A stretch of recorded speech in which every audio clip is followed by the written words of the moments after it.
thing. What car is my dad going to get me? What college am I going to go to? Everything's about me. And by Islamic standards, we're not talking about Islamic standards. Those are something else. In Islamic standards, your first concern is not yourself, your first concern is Allah. And then after that, it is the believers. Starting with your family. You take care of your deen with Allah, and then your family. So you're more selfless than you are selfish in our deen. And the best way to be selfish in Islam is to be selfless. The best way to help yourself is to serve Allah. That's the best service you're doing. That is the act of selfishness. But we're in a society where everything is about yourself. And so what happens, because of that extreme individualism, young people don't care about, forget society or the neighborhood or the country or the world, they don't even care about their own family. They don't care about their brother or their sister. They don't care about their parents. They don't care about their extended family and keeping in contact. They don't care if they don't call the mother if they're out late. They don't care. It's not their problem. It's not what they want to do. And even when they argue with their parents, they say, you never let me do what I want. If that's not extreme individualism, I don't know what is. You're supposed to raise a child, and children are supposed to be raised in a family saying, I'm looking out for, number one, my family. After, in our deen, for Allah's obedience, then my family, and then my community, then my society. So people are raised as concerned citizens, if you will, and that's a natural thing in Islam. You're supposed to be raised as a concerned citizen. But our society is such that Muslims or non-Muslims, we become extremely individualistic. Now I've given you two tendencies so far. One is a lot of shamelessness, and the other is individualism. Let me tell you that these two things are connected to each other. Let me tell you how before I get to the third, okay? These two things are connected to each other. How? When you don't have a strong connection with your family, not only do you not love them or care about them, you lose respect for them. You don't respect your family like you're supposed to. And that's very common among youth today. Young people don't respect their elders like they're supposed to. They talk back, they snicker behind their back. No matter what they are given, they're like, you don't get me anything. They talk. It's commonplace in public schools across this country that young people will talk about their parents in a derogatory fashion to each other. That's common. It's not an exception. Yeah, my dad's just retarded, man. It's this, that, and the other. That's how they'll talk. And you don't think that Muslim kids are an exception. They're going to the same school. They don't have some special blood running in their veins that they're immune from that kind of garbage. They get influenced by it too. But when you lose respect for your family, it's impossible for you to respect somebody else's family. Isn't that true? If you don't even respect your own family, how are you going to respect somebody else's family? So that girl that's walking down the hallway, the picture you see on the TV screen, you don't think first that's somebody's daughter, that's somebody's wife, that's somebody's sister. I don't care if she doesn't have respect for herself, I should have more respect for another human being. Because I wouldn't want somebody to look at my sister, my wife, my daughter, my mother in that way. The way I'm looking at her. I wouldn't want that. I have respect for my family, and naturally it gives me respect for other people's families. But when your respect for your own family is gone, then the second argument is gone. Now we're living in times, and I don't like to mention specific examples because they're too depressing. But I've seen a lot of things in the Muslim community. Like the brother and the sister going to the prom together. Right? He's got his date, she's got her date. Muslim kids, and they're going to the prom together. And he's okay with that. He's basically lost his ghira.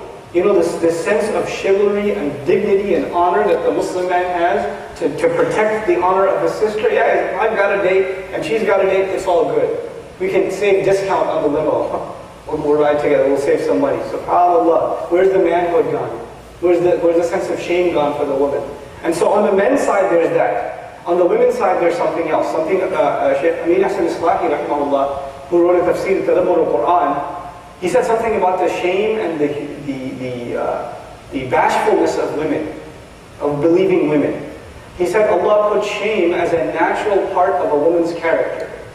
He put shame in her character. And the reason for that is if she doesn't have shame, she is the most important ingredient in a family, and if she doesn't have shame, she cannot be part of the family. Because it is her shame that makes her protect her children, protect the dignity of her husband, protect the nobility of the household. When her shame is gone, she can no longer fulfill that role. She can't be trusted. And if she can't be trusted, family is gone. And if family is gone, society is gone. So the shame of a woman, the shame of a young girl even, is so important. But we've dropped our standards even in terms of that in American society. We'll come to Muslim society in a second. So I've given you two so far. Extreme individualism, extreme shamelessness. Here's the third thing. I'll put it in very simple words. I won't give you big words. Where does respect come from? For young people. Where does respect, credibility, where does it come from? I went to school, high school a long time ago. I'm extremely old. I went to school in 1875, and when I did go to high school, here's where your respect came from, and I want to know from the younger guys here if it's changed at all. Respect a lot of times came from the brand of clothes you're wearing, the kind of things you say, who you hang out with. It came from, you know, the kind of, you know, clique you belong to. Like, you know, there's the goth kids or the emo kids, and there's the hip hop kids, and you got the, you know, what are the skaters or whatever. I don't know what else, they got new categories nowadays. I'm not keeping up. So there's the devil worshippers, those guys are awesome, yeah. The devil worshippers.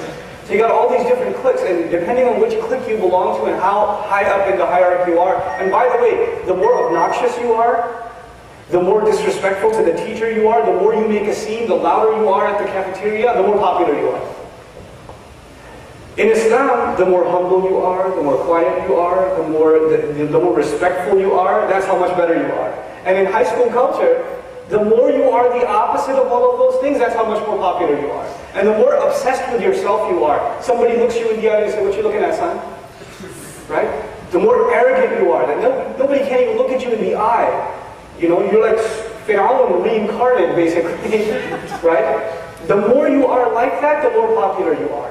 In other words, more than anything else, your respect comes from how shameless with your words and your behavior, and how self-absorbed you are. That's where your popularity comes from. And everybody wants to be like you if you're that way. Or you want to be like somebody else who's that way. The young people are always looking up to somebody else in school. They won't say it, but they look at that guy and say, "Man, I wish I had what this guy has. That guy's got it. I wish I," you know, and they're jealous of that. They look, and the girls have it.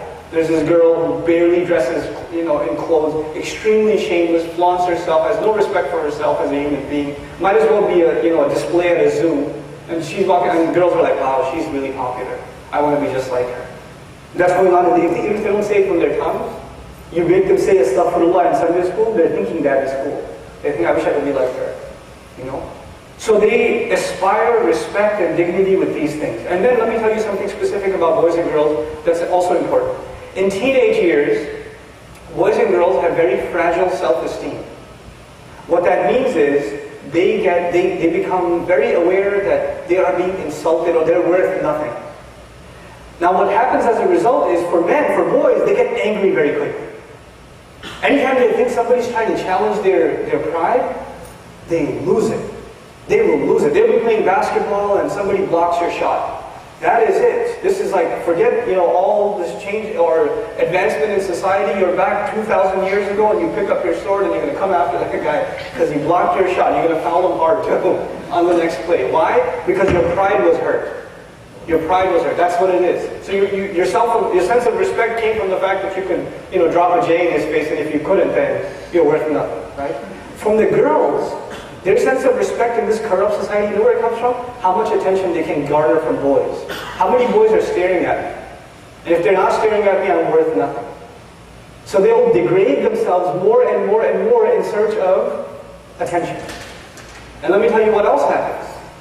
On things like Facebook and MySpace and, you know, Twitter or whatever else, there are these girls with low self-esteem. They think of themselves as ugly, nobody cares about them, nobody thinks they're cute, nobody asks them to prom or whatever, and some pervert writes them, "Hey, you look beautiful." She says, "No, I'm ugly." "No, you're really beautiful. I'm sure you're really beautiful to me too." And then she starts getting sucked into that because he just made her feel good. That's nothing else. And a lot of times this happens to be old predators that are like 45 years old. And they're preying on young girls that are 14, 15, 16 years old. And that is a reality in the Muslim community. I'm not even talking about the outside. So I haven't talked to the youth yet, I'm talking about them. And what I'm trying to tell you is their sense of respect comes from how much, those two things, shamelessness and individualism. That's where it comes from. And this is a problem. Now how do we counter these things? When we want to address the problem of the youth, how do we counter all three of these things? If our society is extremely shameless, then the only way to counter that is we have to raise a family that is extremely shameful. The only way to counter one extreme is with the other extreme.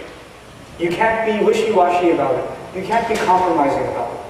And the way to do that, the first step is the easiest. And you will think it's the hardest, but it is the easiest. We have to control the media intake of ourselves and our families.